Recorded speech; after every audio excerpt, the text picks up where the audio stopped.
चलो देखो, ये एक तार है, वृत्ताकार आकृति में मोड़ा गया है। तो वृत्ताकार धारावाही कुंडली है जिसमें से धारा प्रवाहित आई है। इससे केंद्र O है, O से x दूरी पर एक बिंदु P है जिस पर चुंबकीय क्षेत्र की तीव्रता ज्ञात करनी, क्योंकि अक्ष पर ज्ञात कर रहे हैं। ठीक है। इस वृत्ताकार कुंडली की त्रिज्या r है, अल्पांश a और a डैश है, इसकी लंबाई dl है। तो अल्पांश से एक बिंदु से अगर हम यहाँ पर रेखा मिलाएं जिसकी दूरी r है बिंदु P तक, तो इसके बीच जो कोण बनेगा यहाँ पर वो बनेगा 90 अंश का। कैसा बनेगा? 90 अंश का। वो भी जरूरत पड़ेगी, बता देते हैं। और यहाँ पर P पर चुंबकीय क्षेत्र की तीव्रता के दो घटक खींचे गए। चुंबकीय क्षेत्र की तीव्रता dv है जिसके दो घटक dv cos फाई और dv sin फाई है। और इसी तरह नीचे भी dv के दो घटक dv cos फाई और dv sin फाई है। और हमें निकालना है बिंदु P पर चुंबकीय क्षेत्र की तीव्रता। तो ये चित्र के बारे में तो अपन लिख सकते हैं कि माना एक वृत्ताकार धारावाही कुंडली है जिसका केंद्र O है, त्रिज्या r है, O से x दूरी पर बिंदु P पर चुंबकीय क्षेत्र की तीव्रता ज्ञात करनी है। P पर चुंबकीय क्षेत्र की तीव्रता के दो घटक हैं, dv cos फाई लंबवत ऊपर की ओर और dv sin फाई अक्ष पर, अक्ष की दिशा में, जबकि dv cos फाई नीचे की ओर है लंबवत और dv sin फाई अक्ष पर। तो अब ये दोनों घटक दिशा में परिमाण में बराबर हैं किंतु दिशा में विपरीत है। ऊपर है एक नीचे है। जब विपरीत होते हैं और बराबर होते हैं तो वो निरस्त कर देते हैं, एक दूसरे को कैंसिल कर देते हैं, कट कर देते हैं। और जो अक्ष पर हैं वो तीव्रता आपकी वो आपस में जुड़ जाएगी, क्योंकि दोनों एक ही अक्ष पर है।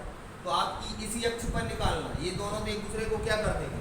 निरस्त, क्योंकि ये भी dv cos फाई है और ये भी dv cos फाई है। दिशा में विपरीत है, परिमाण में बराबर है। और दिशा में विपरीत है किंतु मान तो बराबर है, तो चिन्ह अगर विपरीत रहते तो कैंसिल हो जाते हैं। तो आपको केवल अक्ष पर निकालना है। ठीक है। तो अपन शुरू करते हैं, ध्यान से देखें। अब बायो-सेवर्ट का नियम तो पूरी वृत्ताकार कुंडली के लिए थोड़ी लगता है, अल्पांश के लिए लगता है।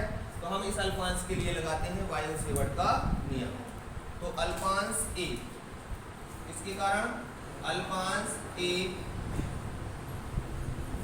के कारण बिंदु P पर चुंबकीय क्षेत्र की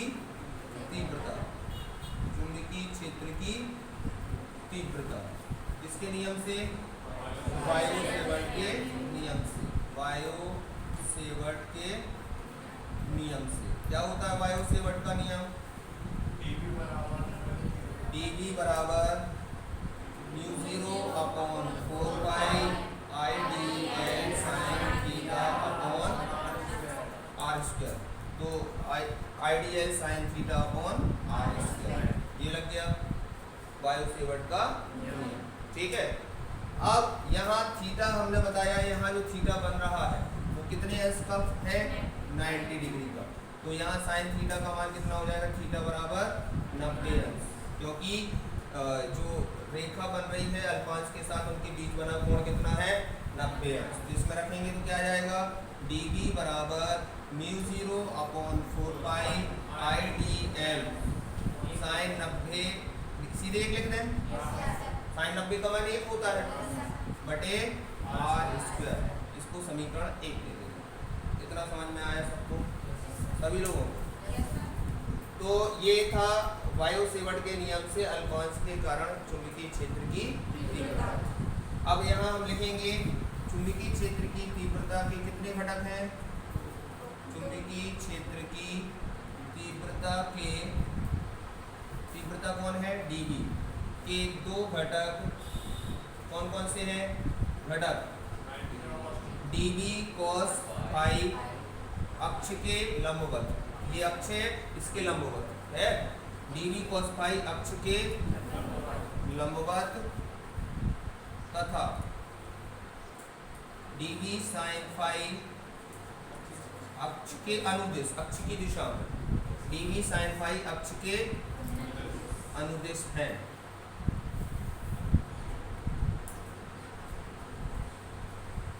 तथा अब अगर हम अल्पांश के ए डैश के कारण निकाले तो वही है सेम। अभी तो हमने उस अल्पांश के कारण निकाला, तो पुनः अगर हम निकालें पुनः अल्पांश किसके कारण, अल्पांश किसके कारण, ए डैश के कारण, ए डैश के कारण, जैसे यहाँ लिखा था ए के कारण, बिंदु टी पर चुंबकीय क्षेत्र की तीव्रता कितनी हो जाएगी, चुंबकीय क्षेत्र की तीव्रता कितनी हो जाएगी, वही फिर से वायु-सेवर्ट के नियम से, वायु-सेवर्ट के नियम से, तो क्या होता है वायु-सेवर्ट का नियम, dV बराबर μ0/4π/IdL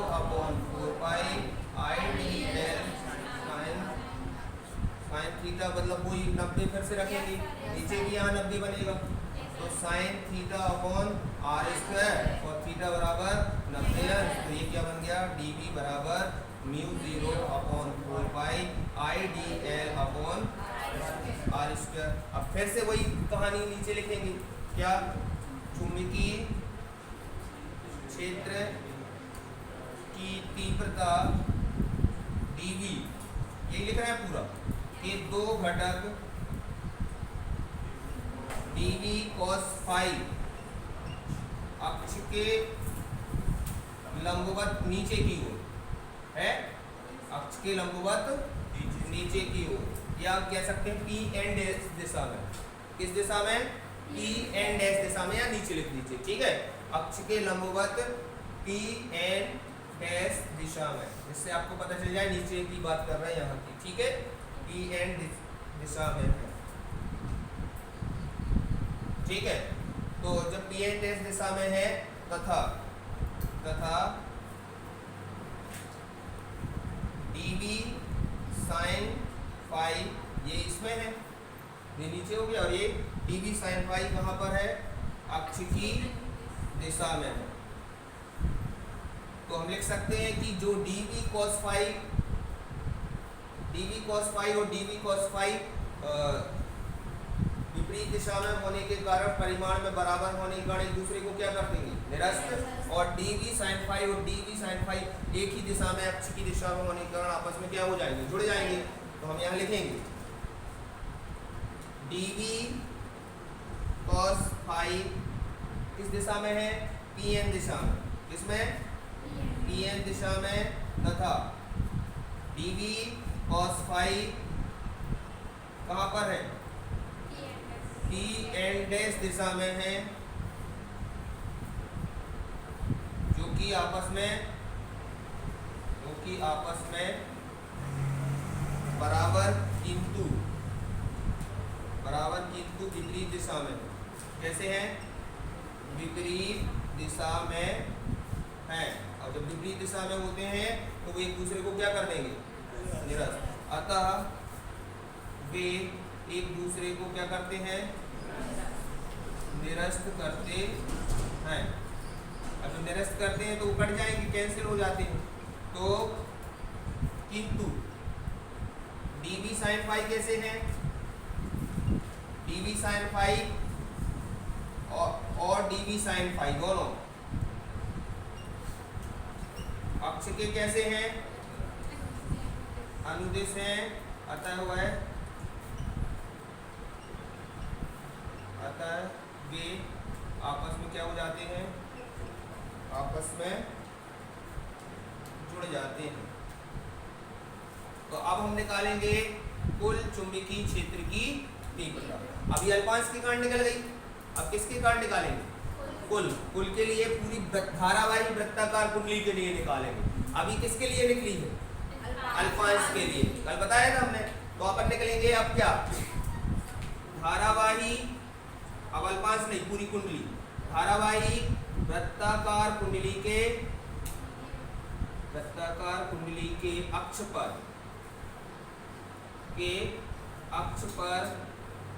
कुल चुंबकीय क्षेत्र की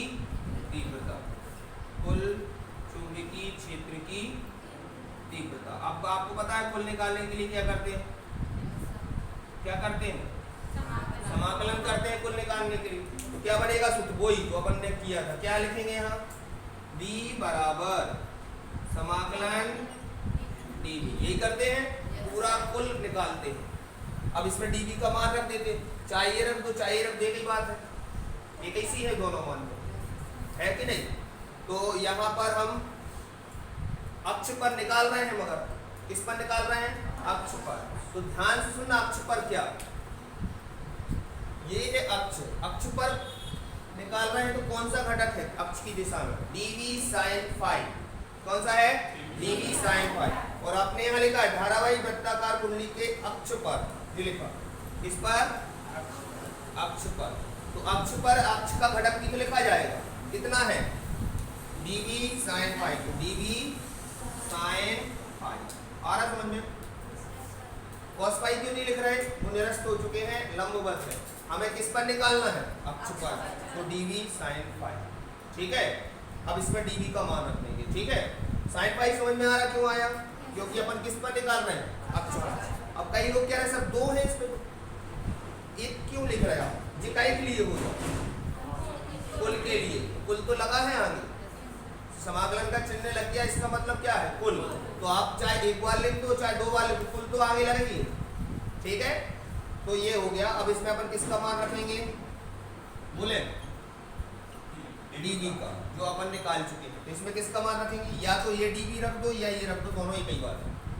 तो dv का मान रखने पर, चलो रख रहे हैं, देखें अच्छे से रखें। यहाँ पर b बराबर कितना हो जाएगा, dv का मान रखो, dv का जे लिखा है, या ये रख दो, ये कई बात है, दोनों एक से। देखो कितना है, μ0 अपॉन 4 पाई और IDL अपॉन r स्क्वायर और साइन फाई। अब आपका काम है साइन फाई का मान निकालना, किसका, साइन फाई। अब साइन फाई कैसे निकलेगा, देखो ये चित्र है, यहाँ देखो ये फाई है, फाई इसमें लगा दे इस त्रिभुज में, तो साइन फाई मिल जाएगा। तो त्रिभुज OPA में दिख रहा, OPA में क्या निकालना है, साइन फाई। अब साइन फाई बराबर लंब बटे कर्ण, तो लंब कितना है देखिए, यही लिख देते हैं, लंब r, कर्ण r बटे r। आ रहा समझ में, इस r बटे r को अपन यहाँ साइन फाई की जगह रख सकते हैं, रख दें। तो हम लिखेंगे समीकरण 1 में साइन फाई का मान रखने पर, चलो रखो, b बराबर समाकलन μ0 अपॉन 4 पाई IDL बटे r स्क्वायर और साइन फाई का मान r बटे r रख दिया। तो ये हो गया r बटे r क्यूब, हो गया। तो b बराबर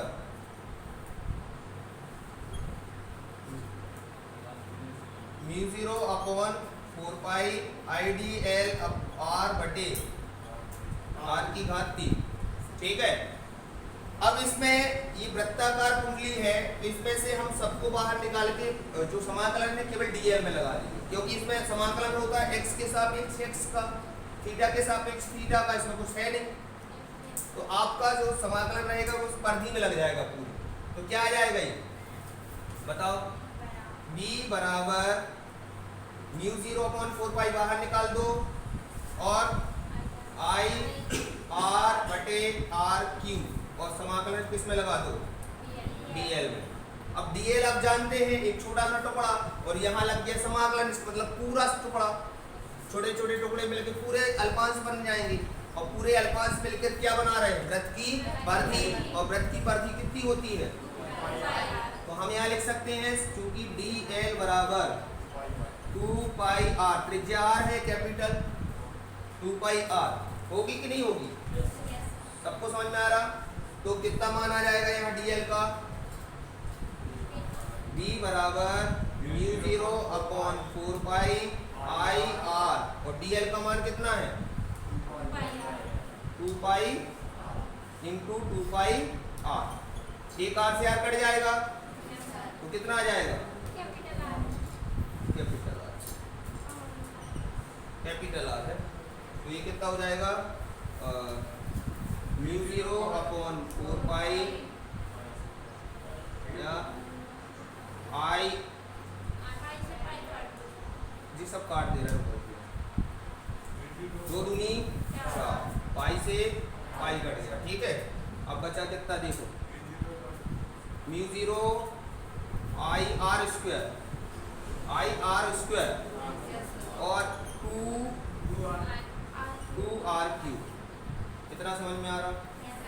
अब लास्ट आपको आर का मान निकालना है। यहाँ आर कैसे निकलेगा? इसमें पाइथागोरस प्रमेय से आर निकल सकता है।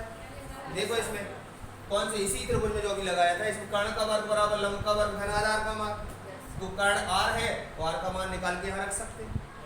तो कौन सा त्रिभुज?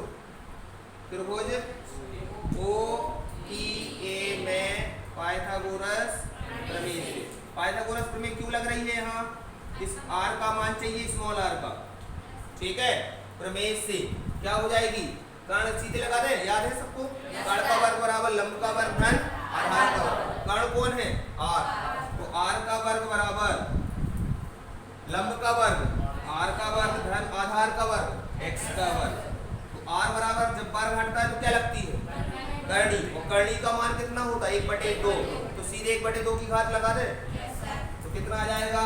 Are square plus x square के ऊपर पहले करनी लगी होगी और फिर करनी हटा के क्या लिख दिया हमने? 1/2। अब इस आर के मान को यहाँ रख दें तो क्या आ जाएगा? ये बी बराबर म्यू 0 आई आर स्क्वायर बटे 2 और आर क्यूब का मान। अब देखना यहाँ आर क्यूब का मान अच्छे से देखना, ये किसका मान है? आर का। अगर हमें आर क्यूब का रखना हो तो दोनों पक्षों में 3 की घात लगानी पड़ेगी। कितने की? और 3 की घात जब लगाएंगे तो थोड़ा सा देख लो आप, फिर हम लिख देंगे, अच्छे से देखो। पहले हम आर क्यूब की वैल्यू निकाल रहे हैं क्योंकि हमें किसका मान रखना है? आर क्यूब का। तो दोनों पक्षों का क्या करेंगे? घन। घन से 3 की घात लग जाएगी दोनों पक्षों में, क्या आ जाएगा ये बताओ? आर क्यूब बराबर r square plus x square. अब यहाँ जब घन लगाएंगे, देखना 1/2 के ऊपर घन लगाएंगे तो घात के ऊपर घातों का गुणा होगा, तो 3/2 आ जाएगा। कितना आ जाएगा? 3/2। तो यहाँ पर जब ये ऐसा घन लगेगा, देखो ऐसा ऐसा, तो घात के ऊपर घात का गुणा हो जाएगा, तो 3 एकम 3। तो अपन सीधे क्या लिख दे इसको? 3/2। यहाँ लिख सकते हो क्या किया है? घन करने, घन समझ गए? 3 की घात। अब मिल गया आर का मान, आर की घात 3 का मिल गया। आर का निकाला हमने किससे? पाइथागोरस प्रमेय से, और उसका घन कर दिया तो हमें मिल गया ये आर क्यूब का मान। इसको दे देते समीकरण कौन सा? 2। अब समीकरण 2 में मान रख दीजिए, आंसर आ चुका है। देखिए यहाँ लिख देते हैं, समीकरण 2 में किसका मान रखने पर? आर का, आर क्यूब का मान रखने पर रखो।